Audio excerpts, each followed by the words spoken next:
I just finished watching 20 Days in Mariupol. This is a film that's been nominated for the 2024 Oscars as a Best Documentary Feature, and it tells the story of the initial phase of the Russian invasion of Ukraine in the city of Mariupol. A couple of journalists, film documentarians happened to be there, and they were able to capture some very harrowing, compelling, and really soul shaking footage of the sufferings that the people of that city went through as the Russian bombs fell, as the tanks rolled through the streets, as apartment buildings and homes and hospitals and other public gathering places were shelled without mercy, without constraint, in a despicable, punitive, uh, pitiful act of retaliation on the part of Vladimir Putin and the Russian military forces that he leads. I'm not here to talk about that film. I don't know if it's going to win the Academy Award. I'm filming it right before the awards take place, the day before actually. But it's a lead-in because I think maybe a lot of folks have seen that film, but maybe have not been exposed to the one I want to talk about today, which is called Glory to the Heroes. This is a film by Bernard-Henri Lévy. He is a French sort of public intellectual, I guess is kind of his title or his role. He's a thinker, a philosopher, a media figure, and this is actually the second film he's made, or the third in a series. The first one, Slava Ukraini, came out last year, and then there's actually a predecessor, if you want to consider this a trilogy, called Pourquoi Ukraine, or Why Ukraine. And I don't know that that's available on disc at this time, but it was a 1 hour made for TV documentary that came out, again, capturing the early phase of the Russian invasion of Ukraine. Glory to the Heroes is just recently released by Kino Lorber and the Cohen Media Group, which Kino is distributing the Cohen films.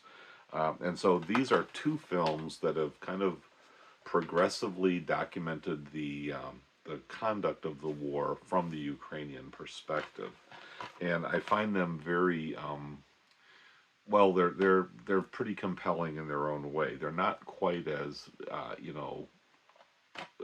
shocking, I guess I could say, as the 20 Days of Mariupol, because that's pretty brutal, and it's right in the middle of the combat zone, and there's atrocities, blood, death, devastation that takes place on camera.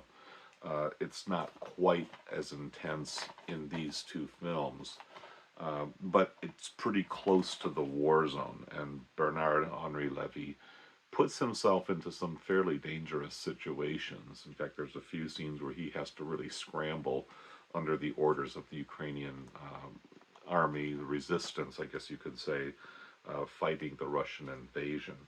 Uh, this film kind of takes you into what's been happening there. It was filmed in the summer of 2023. This was in the summer of 2022, kind of after the grind of the war had sort of settled in. The shock of the invasion had worn off, and now it's basically, we're going to stop these guys from doing any more damage, taking more of our territory, and Glory to the Heroes really continues that story. And so you're getting a chance to talk to and hear from the people who are really in the heart of the military campaign, but also villagers, people who have decided to stay behind and rather than evacuate or flee for safety in some of the cities and towns that are pretty close to where the military action is taking place. You also get to hear from wounded soldiers, who've lost limbs or had other, pretty significant injuries, but who are training and rehabilitating and waiting to get themselves back into the fight. He interviews a few captured Russian soldiers, men who really were not properly prepared for combat, but they agreed to serve, to get out of prison, to reduce their sentences and maybe have an opportunity to, cash in, if you will, on the spoils of war. There's other, interviews and displays of kind of just the courage of the Ukrainian people, singing songs and building the morale of the troops, however they can. It's an hour and a half. It's available on DVD. I'll show a little bit of a trailer here. Après presque 2 années de guerre, your first mission is to come back safe. Partez à la rencontre des résistants de la première heure, bénévoles et citoyens soldats qui se battent pour défendre l'Ukraine. Plus qu'un acte de résistance, un hymne à la liberté. This is my country. This is my island. This is my heart and understanding.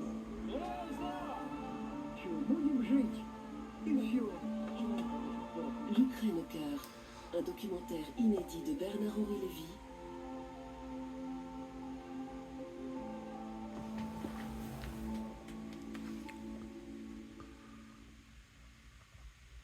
It's available, online for streaming if you want to watch it that way. But these are very impressive and valuable documents of, I think, what's a considerably important global event. It is one of these wars that I think has the potential to really affect the future of humanity and the lives that we're going to live collectively as a human race, as a species, as we get deeper into the 21st century. Is Vladimir Putin's vision of a world, basically governed by merciless strongmen? Is that the way that we're going to proceed?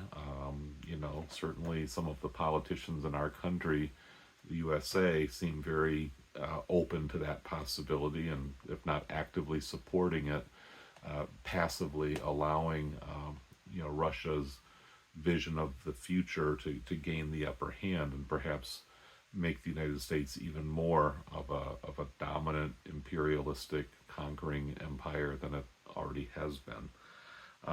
So I really do strongly recommend that you check these films out, not because they're going to show you, great cinema or even the most creative and unusual, unexpected style of documentary filmmaking. There may be some people who get a little bit annoyed at the degree to which Bernard-Henri Lévy injects himself into these situations. But I don't think this is not a vanity project. He's not, puffing himself up as some kind of hero or martyr. He's really just trying to galvanize support for the people of Ukraine and for this cause of resisting Putin and stopping him in his tracks as much as we can, certainly not allowing that kind of aggression to just go unchecked or to be shrugged off or, accepted as inevitable. So, glory to the heroes indeed. It's pretty inspiring. If you're kind of uninformed or on the fence about which side to support in this, give these movies a shot. I'm all in with Ukraine, with the people. There's no excuse, there's no justification, there's no rationalization that should be allowed to stand as a defense for what Russia did in inflicting this war on the people of Ukraine. Slava Ukraini.